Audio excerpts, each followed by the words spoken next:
नमस्कार दोस्तों, मैं हूं नवीन पाटीदार और आप देख रहे हैं वॉइस ऑफ एमपी। नई अफीम पॉलिसी जारी हो चुकी है 2023-24। अगर वहीं बात करें तो नई अफीम पॉलिसी में जिस तरह की आस अफीम किसानों को थी, जिस तरह की उम्मीद किसानों को थी कि सरकार इस बार उनकी मांगों को इस अफीम पॉलिसी में रखेगी, और अगर बात करें तो जो सीपीएस का विरोध था, जो भाव बढ़ाने की मांगे थी और तमाम जो मांगे थी वो मांगों को यहाँ रखा जाएगा और किसानों की सुनी जाएगी। लेकिन जिस तरह की पॉलिसी जारी हुई है उसके बाद किसान हमारी खबरों के माध्यम से और सोशल मीडिया पर लगातार विरोध दर्ज करा रहे हैं, अपनी प्रतिक्रिया लिख रहे हैं। और आपको अगर वो प्रतिक्रिया भी पढ़नी है, वो आक्रोश भी देखना है, तो आप हमारी खबरों पर जाकर आप पढ़ सकते हैं और देख सकते हैं कि किसानों को कितना जो है दर्द हो रहा है इस अफीम पॉलिसी को लेकर, कितना आक्रोश व्यक्त कर रहे हैं। साथ ही अगर बात करें तो एक तस्वीर सोशल मीडिया पे वायरल हो रही है जिसमें स्थानीय विधायक नीमच के जो है दिलीप सिंह परियार व सांसद सुधीर गुप्ता का नीमच सर्किट हाउस पर स्वागत कर रहे हैं और ये लिख रहे हैं अपने सोशल मीडिया पर। जो उनका स्क्रीनशॉट है वो तस्वीर वायरल हो रही है, उसमें लिखा जा रहा है कि अफीम के पट्टे हुए 1 लाख पार।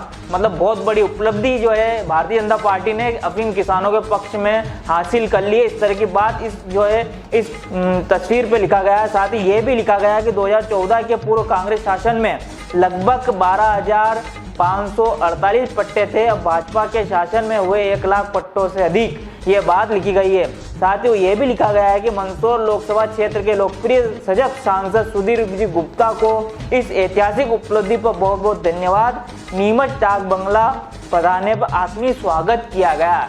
अब अगर इस तस्वीर को देखें और एक वो जो प्रतिक्रिया आ रही है उसको देखें और उससे मिलाप करें तो आप समझ जाएंगे खुद ही कि कितना पक्षों में जो है, कितना किसान के पक्ष में ये अफीम पॉलिसी है। क्या ये तस्वीर हकीकत है या फिर जो किसान लिख रहे हैं, जो अपनी प्रतिक्रिया लिख रहे हैं, वो बात हकीकत है। ऐसे में बात किया है, ये तस्वीर वायरल हो रही है, ये पोस्ट वायरल हो रही है और किसान इस पर अपनी अपनी बात लिख रहे हैं। जो स्थानीय विधायक दिलीप सिंह परियार ने जिस तरीके से अपनी सोशल मीडिया पर ये पोस्ट डाली थी, उसके बाद इसका स्क्रीनशॉट लेकर लगातार सोशल मीडिया ग्रुपों में वायरल हो रहा है। साथ ही स्थानीय विधायक ये भी बात भूल गए कि जब बाल कवि बैरागी, स्वर्गीय बाल कवि बैरागी थे, तो उन्होंने 0 औसत पर 1 लाख पट्टे दिए थे। 0 औसत पर वो भारतीय जनता पार्टी आज तक नहीं कर पाई है।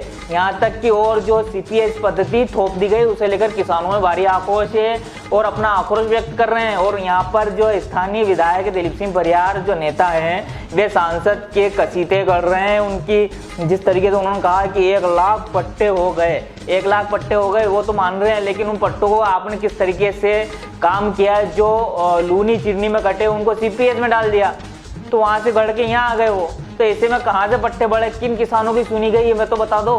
साथ ही ये भी कहा गया है कि 1 लाख पट्टे अधिक हो गए, लेकिन ये नहीं लिखा कि जब हम कांग्रेस सरकार को उन्होंने जो लिखा इस बात पर कि कांग्रेस शासन में सिर्फ 12,548 पट्टे थे, ये बात भी लिख देते हैं कि स्वर्गीय पूर्व जो सांसद थे बाल कवि बैरागी, उन्होंने 0 औसत पर जो है 1 लाख पट्टे दिए थे। ये नहीं लिखे, ये नहीं लिखा, इसलिए नहीं लिखा क्योंकि फिर भारतीय जनता पार्टी की कौन सुनता। ऐसे में बात कहें तो इस स्क्रीनशॉट को लेकर इस तरह की जो प्रतिक्रिया मैंने बताई वो मेरी नहीं है, ये बातें जो है किसान लिख रहे हैं, किसान नेता लिख रहे हैं। स्क्रीनशॉट तेजी से वायरल हो रहा है। तो ऐसे में बात करें तो एक बार फिर हम ये खबर डालेंगे और देखते हैं किसान किस तरह की प्रतिक्रिया इस स्क्रीनशॉट पर रखते हैं। और ये स्क्रीनशॉट हम जब डालेंगे उसके बाद ये नेता भी पढ़ ले इस खबर पर कि किस तरह की बात किसान लिख रहे हैं। अगर आपको इस स्क्रीनशॉट पर और हमारी इस खबर पर अगर किसानों को अपनी बात रखनी तो हमारे कमेंट बॉक्स में जाकर अपनी बात रख सकते हैं, ताकि ये जो नेता है जो बड़े बड़े दावे कर रहे हैं कि 1 लाख पट्टे हो गए, क्या हकीकत में ये 1 लाख पट्टे हुए, अपनी बात खुद किसान भाई रखें।